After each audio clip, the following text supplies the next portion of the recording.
Have you ever set up a decorated journal spread and then looked at it and thought, it's not quite what I wanted, but I can't work out why? If so, don't worry, I've got you. Today we're going to have a look at 3 graphic design principles that you can apply to your journal spreads to make them more beautiful every time. This is technically a part 2 video. I made one of these a few years ago that covered 3 different graphic design principles. In that one, we covered balance, color, and repetition. So if you want to check that one out, you can have a look at the video up here. But graphic design's a pretty big topic, so today we're going to touch on 3 more. Just applying one of these techniques, let alone 2 of them or all 3, can make a really noticeable difference in your journal spreads straight away. And I'm talking about any kind of journal spread here. Whether you're keeping a creative decorated bullet journal type planner or a reading journal or something else entirely, whatever it is that you keep a journal about, you can apply any of these techniques to it. Hi, I'm Erin. I used to be a wedding photographer, and you would not believe how much overlap there is between photography, composition theory, and album design for wedding albums, and putting together a pretty bullet journal layout. And the greatest thing about graphic design skills is that anyone can learn them and start applying them. I do want to make a quick disclaimer and just mention that, as with any creative pursuit, rules are made to be bent and broken in this kind of thing, so feel free to just take from this video what resonates with you and leave behind anything that you feel doesn't apply. We all have different creative styles and we're all drawn to different things visually, so something that I love might be something that doesn't vibe with you, and that's okay. Also, decorating planners and journals at all is completely optional. Not everybody's into this kind of thing, so if this is for you, that's great, but if not, that's totally okay too. You don't have to decorate anything. I'm not going to force you. Just as long as you're having a good time with your journaling process, you can't really do anything wrong. So the 3 graphic design principles I'm going to cover in today's video are contrast, alignment, and scale. These are things that professional designers use on posters and product packaging and product design, but we're going to apply them specifically to journals today. I'm going to use my stack of old journals here to show you some examples from within my old previous setups of times when I didn't use these principles and my layout suffered, but also some examples of times when I have used them and things have improved. The first principle we're covering today is contrast. Contrast is all about creating visual difference so that the most important elements on your page stand out. Without contrast, it can all sort of start to blend together. For me, when I think of contrast, the first place my brain goes because of photography is darks and lights. But it can also be large things next to small things, or thicker line weights next to thinner line weights, or maybe a larger heading and some smaller body text. You can use contrast to help create focal points. So for example, if your page has a lot of really soft pastel washi tape, you can add a bold black heading and instantly you've achieved contrast. Likewise, and this plays into scale or proportion, which we'll talk about a little bit later, but if everything on your spread is around about the same size, none of it feels more important than anything else, whereas if one thing is bigger and the other things are smaller, automatically the bigger thing is going to feel more important. So that's contrast, but within size. An easy way to start implementing this into your journal spreads is to think, what do I want to be the focal point of this page? What do I want someone to notice first when they look at this page? And then you can use contrast, whether that's lights and darks, whether that's thick versus thin, whether that's big and small, to highlight that thing. Let's have a look at some examples from my previous journals, both for elements of contrast that work and some that don't. Let's start with an instance where I could have used some more contrast. To be fair, my personal style is quite low contrast. I like things that are pastel and don't have a lot of darks going on, but this 2025 header in the middle of this spread is almost invisible. I used gold vinyl to cut these numbers out, but they're too similar in colour to the craft paper doily, so they get completely lost here. I would have been much better off going for something darker or something in a colour that contrasts with what's underneath these stickers. But if you wanted something really subtle for a specific purpose, this would do the trick. On the flip side, this July setup uses the exact same gold vinyl, but it contrasts much more against this blue backing paper, so it's much easier to see. There are also some good examples of different line weights contrasting here. This entire theme is based in Art Deco, and that's a big signature of the Art Deco style. So there are thicker and thinner lines in the borders, thicker and thinner lines in the decorative areas around the text, but also the text itself. For another example of some well-executed contrast, here's my 2024 cover spread. This one has quite a bit of detail going on in the rich purple with gold over and even these little decorative corners. So I've gone with something very bold for the numbers themselves. They've got thick lines, they're quite large, and the space behind them I've deliberately left blank as well, so they'd be easy to see and really stand out from the purple. This colour scheme in this September theme from last year had a lot going on. There's already quite a bit of contrast in the colour scheme itself with these deep burgundies and reds, and then we've got these light pink florals as well as the seafoam green blue kind of colour. But the only pen I had that was a good match for any of these colours was this fairly light pink, so in order to compensate for the lightness of the colour, I've made my heading lettering quite big. A pen that matched with the burgundy would probably have stood out even more, but I think this works okay. For this May theme, I had lots of intricate details in these tile stamps, lots of thin lines, lots of intricate details, and a pretty well-established colour scheme. So for the May header, I wanted it to really stand out. I've gone with a colour that matches the colour scheme, but very bold and thick lettering. Over here for the attribution for the quote, I tried to add in a hand-lettered kind of script font. That part I'm not enjoying so much. It's also a bit off-center. I didn't leave myself enough room. That's an alignment thing. We'll talk about that in a minute. But as far as the lettering style, I would have been better off going with something more like the May header or sticking to my letter stamps like I did for the quote.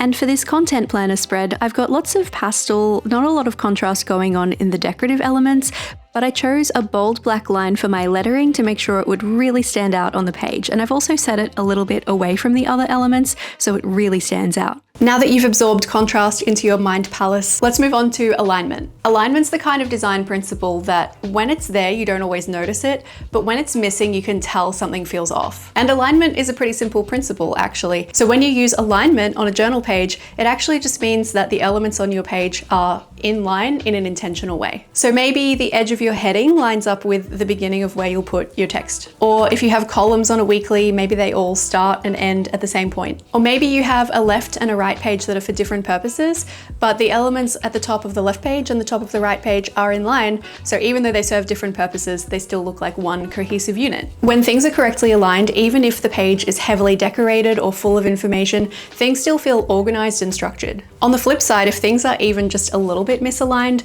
like maybe you have a heading floating in space over here, and then these two boxes that don't quite line up, even if all of the individual elements themselves are beautiful, the overall spread is going to start to feel messy and disorganized. This is part of why I love dot grid journals so much, because it's very easy to align things. You can literally just count the dots between the top of the page and the beginning of your planning space, or the left and right, whatever it is. Make sure that you leave the same amount of space in between things each time. Likewise with gridded journals, of course, the same kind of principle applies. But if you're someone who's working in a blank or aligned page journal, it can be helpful to kind of envision a grid over the top of the page that you're working on to help you keep this alignment in mind. You can even go ahead and draw it lightly in pencil if that helps you, although then you have to erase pencil lines, so maybe not. Maybe you can get some tracing paper and add a grid, and that can help be your guide. But thinking about where those lines hit on the page and where you're placing things in relation to them can instantly make your spread feel more polished. Here's an example of what a page looks like when it's out of alignment. See how it just feels a bit wrong? The intention for this one was a staggered column layout for a weekly spread. So Monday, Wednesday, Friday, and Sunday all start on the same row, and Tuesday, Thursday, Saturday, and the notes section are also all starting on the same row but a touch lower.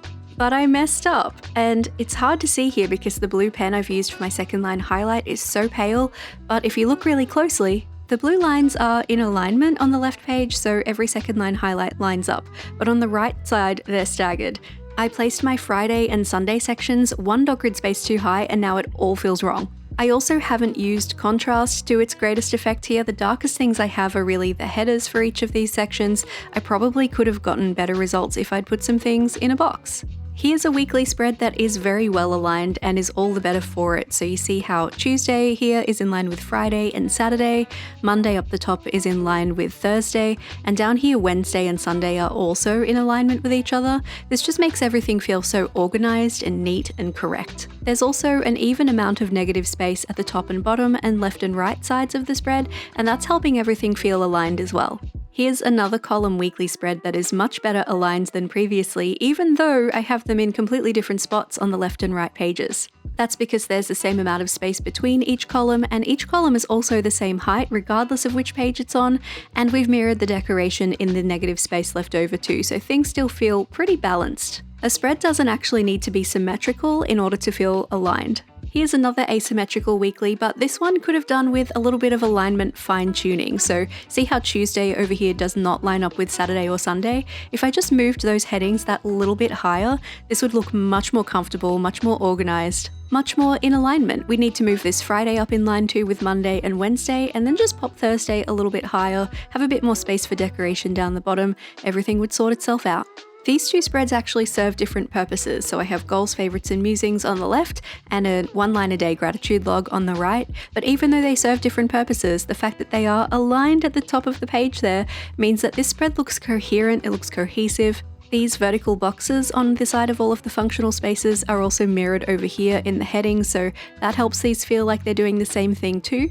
Technically, the bottom of this musings box is not aligned with the bottom of the 1 line a day perfectly like it is at the top, but it's close enough that it doesn't really draw your eye. We can kind of get away with that one.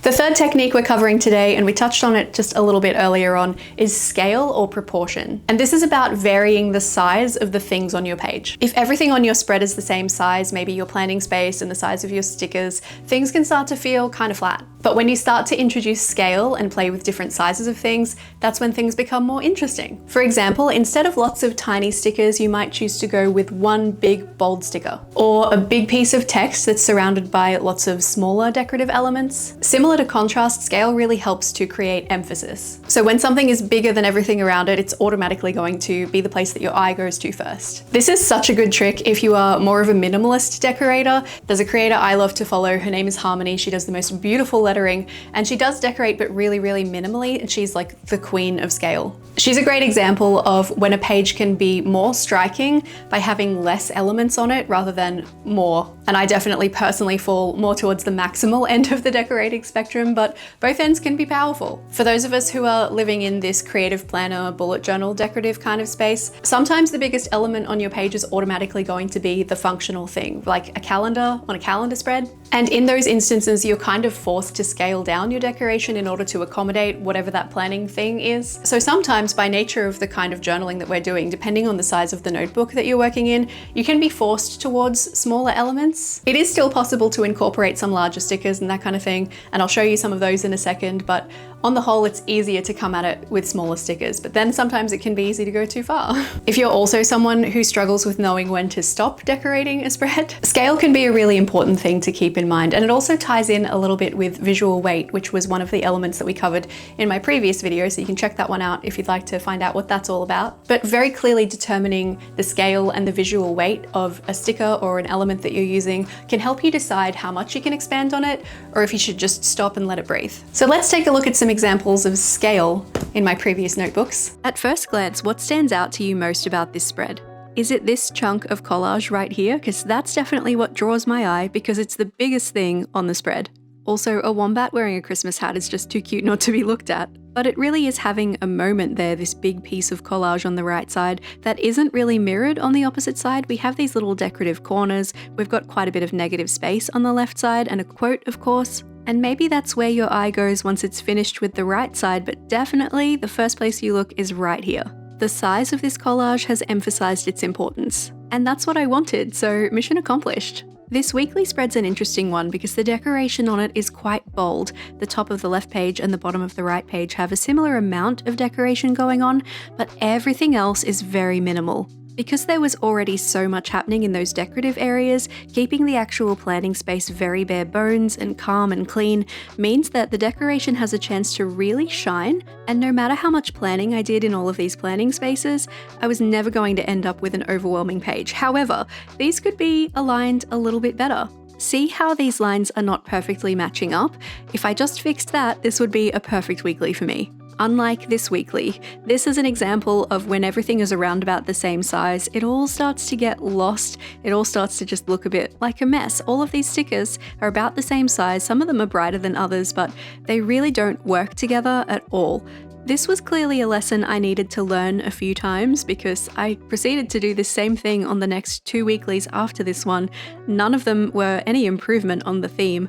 If I'd chosen just maybe 2 of these stickers per page and added some smaller elements to tie them together or some strips of washi tape or something like that, I could have ended up with a much nicer weekly. And let's have a look at this right page here. This is a habit tracker page with kind of a gallery wall style arrangement going on with these stickers. You can see lots of these elements are basically the same size. These stickers and the habit trackers are about the same size. The stickers are pretty similar size to the habit trackers too. All of this kind of blends in together and nothing feels that important. But that's what I wanted for this gallery wall kind of setup, so I'm happy with that. But if that was what you were trying to avoid, you might not want to do this for a spread. And let's have a look at this January cover page here on the left. It doesn't get much more minimal than this for one of my setups. This was inspired by Harmony of Joy Letters, who I mentioned earlier. We have the big, bold, decorative element. We have a fairly bold January header as well underneath that, and then just a little touch of decoration right under that too. Lots of negative space. I actually think I haven't centered this on the page as well as I could have. I'd love to bring it down just a little bit. The right page here is a mess, so please don't pay any attention to that, but this is an example of when a minimalist page can be really striking in its simplicity. And this June theme is along a similar line because these stickers were really big, these stained glass windows, they're also holographic, they're very shiny, they attract a lot of attention.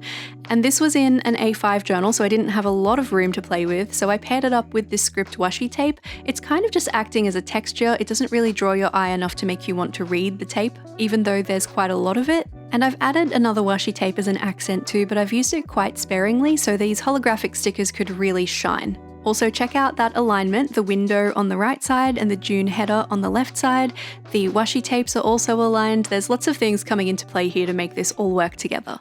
Now you have 3 new graphic design techniques in your arsenal of tools that you can take to your journal and make really beautiful things. In review, contrast is things that are the opposite of each other that help to make elements stand out. It could be something very bright versus something monochromatic. It could be dark versus light. It could be bold versus delicate. Alignment means lining things up so that it all feels intentional and organized. And scale is larger things and smaller things to create emphasis and draw the eye where you want it to go. And the really nice thing about applying these principles is that it's free, you don't have to buy any new stuff, and you don't really have to be more artistic either, you just have to be a little bit more intentional. Like with anything, it might take a little bit of practice to get the hang of using these techniques and work out the best ways that they apply to your journaling style. But I promise, if you just keep them in mind while you're planning your next layout, you can put together something that's coherent and organized and visually so satisfying. I'd love to know if any of these tips were new to you or if you already knew them, whether formally or just instinctively, and were applying them to your spreads already. Also, if you have any further tips that could help somebody else to make their journal a little bit more beautiful,